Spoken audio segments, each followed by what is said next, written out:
Good evening, Bahamas. Coming up tonight on our news. Hundreds of Bahamians rush to register. That story straight ahead. The two major political parties set to rev up their campaign machinery. The story coming up.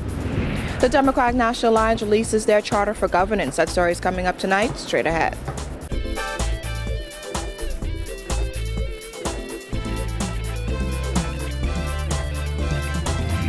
Our news is brought to you by Alive, the nation's newest and best LTE network. Good to be alive. Welcome to our news and thanks for joining us. I'm Christina McNeil. Topping news tonight, with the House of Assembly set to dissolve tomorrow morning, there was a mad rush of people trying to register to vote at centers across New Providence today. The crowds prompted increased police presence at some of the busiest registration centers as some registrants raged. This as Parliamentary Commissioner Sherlyn Hall confirmed nearly 170,000 people registered as of Sunday. Our Jasmine Brown visited several of the centers today and filed this report. With the House of Assembly set to dissolve tomorrow, hundreds of Bahamians rush to register at centers across the island. Frustration mounted at registration centers across the island today as voters turned out in large numbers to register to vote on the last day.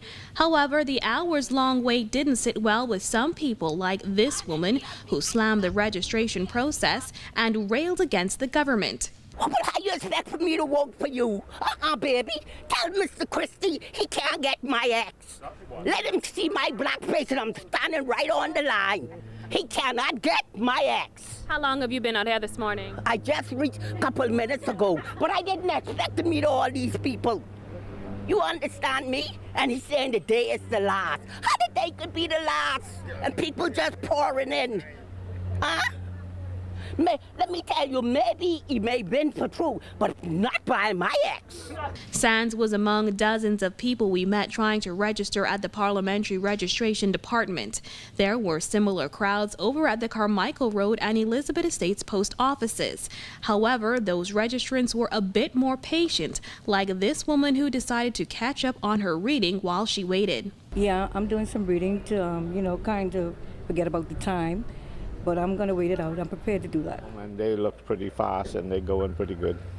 Okay, so you're pleased with what you saw this morning? They have a number system, it seems organized. Yeah, number system is real good.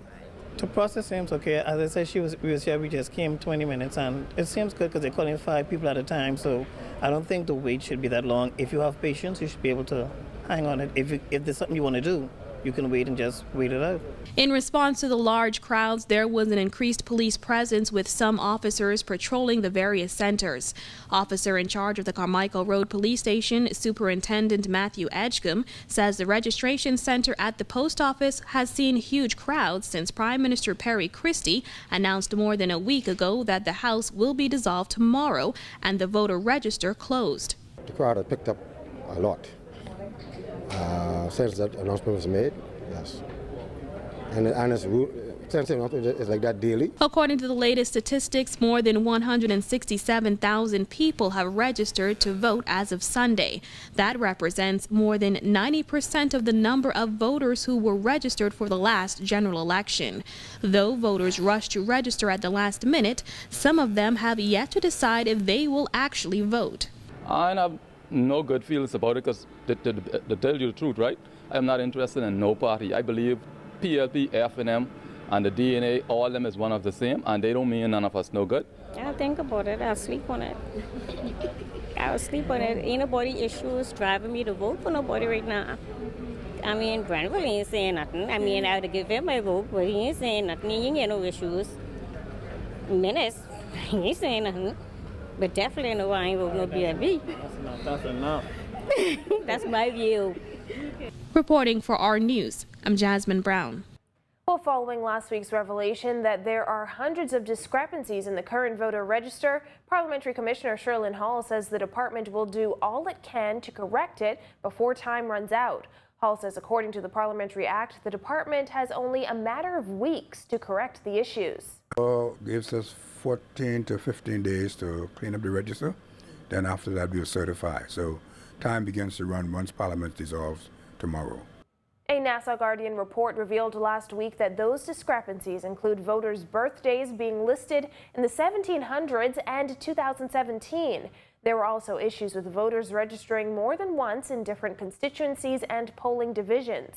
When asked if he believed the hundreds of issues can be corrected in time, Hall gave this response. We're going to do the best we can. That's a legal time frame. So the less mistake the people compel us to make, the more easy we clean up the register. By that mean, compelling mean, if you registered before, do not come attempt to register again. And things are heating up on the campaign trail as political parties rev up their campaign machinery in the hopes of winning the 2017 general election. And as Bahamians get creative with the party paraphernalia of their choice, our Kyle Joaquin sat down with the chairman of the two major political organizations. Roberts said a debate between Minnis and Christie would be the highlight of both the FNM and PLP campaigns. I would like to throw a challenge to Dr. Minnis, the leader of the Free National Movement, to debate Perry Gladstone Christie. With the PLP pushing for the country to move forward together and the FNM saying it's the people's time, both are set to move their campaigns into overdrive next week.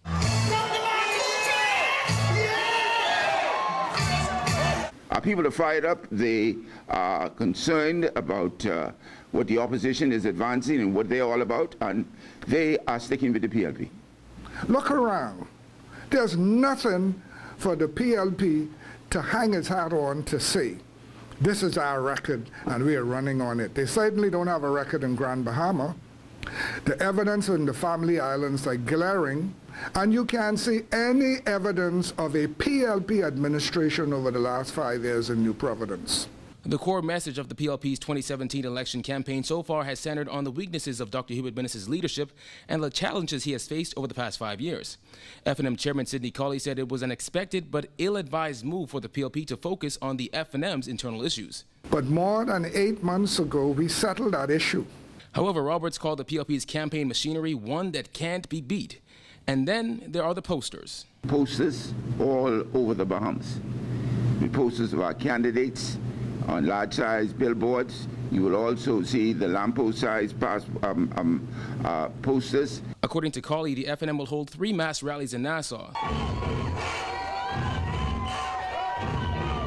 2 on Grand Bahama, 1 on Exuma, Long Island, Eleuthera, and Abaco, as well as smaller events in San Salvador, Rumkey, Cat Island, Bay Iguana, Acklands, Crooked Island, and Inagua.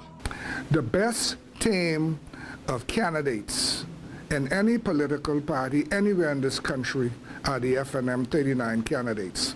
And they are now in their constituencies and they are aggressively on the ground. Now, according to Bradley Roberts, the PLP is set to hold their first mass rally of the election season right here on Arm Bailey Park sometime next week. The same goes for the FNM. There's the schedule for Tuesday, April 18th. Reporting from Arm Bailey Park for Our News, I'm Kyle Joaquin. Meanwhile, Free National Movement Chairman Sidney Colley says the party is standing behind its candidate for North Eleuthera, Ricky Mackey. Progressive Liberal Party Chairman Bradley Roberts recently threatened to release more bombshells on Mackey just weeks after Roberts revealed that Mackey had owed Customs thousands of dollars. Colley telling our news team if Roberts has any information, he needs to stop talking and just show it already. We are not aware of anything against Ricky Mackey that will cause the Free National Movement to tamper. Roberts, who broke the first round of Mackey news during a rally in Eleuthera last month, accepted Colley's challenge, saying he's only waiting for the solemn period of Holy Week to pass, along with one more important day. Tell him I will do so immediately after Mr. Mackey nominates for the North Eleuthera seat. Nothing personal against Mr. Mackey. As a matter of fact, Mr. Mackey is related to my wife's family. Yes, sir. But in politics, this ain't got nothing to do with family. When you offer yourself as a candidate for public office, you must be able to stand certain tests. And whether it's in the PLP, whether it's in the DNA, whether it's in any party in this country.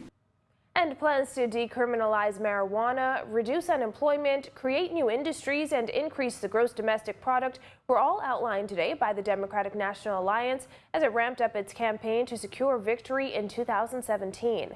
Giorgio Bain reports. It details the party's plans on how they plan to tackle crime, issues surrounding value-added tax, and securing jobs for residents. Vision 2017 and Beyond was released electronically today and sets out the party's plans for the next 5 years. Party leader Branville McCartney says top priorities for the DNA government would be the decriminalization of marijuana, an idea put forth by the Young Democrat division of the party. McCartney also vowed that there would be harsh consequences for those responsible if it is confirmed that revenue from value-added tax has been mismanaged.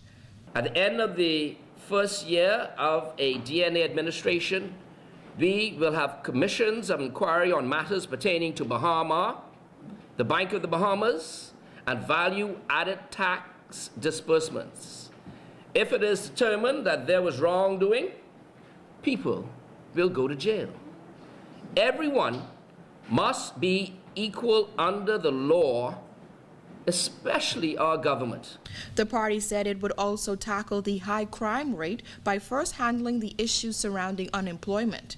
That's why we're proposing a $500 million economic stimulus and liberalizing our energy sector, which will create more direct jobs, but will also encourage economic growth, creating thousands of residual jobs. Vision 2017 and Beyond is available on the party's website, mydnaparty.org. Enact Marco's Law. Implement anti-corruption legislation. Move toward a national lottery. Legislate the platform where capital punishment can be enforced. Privatize Bahamas Junkanoo Carnival and redirect funding to our established Junkanoo Festival and other cultural festivals. The DNA is also hosting a forum to discuss its plans at the BCPOU Hall on Tuesday evening at 6:30. Reporting for our news, I'm Georgia Bain. Still to come on our news, why the Tall Pines MP says it would be silly to spoil your ballot. Stay with us.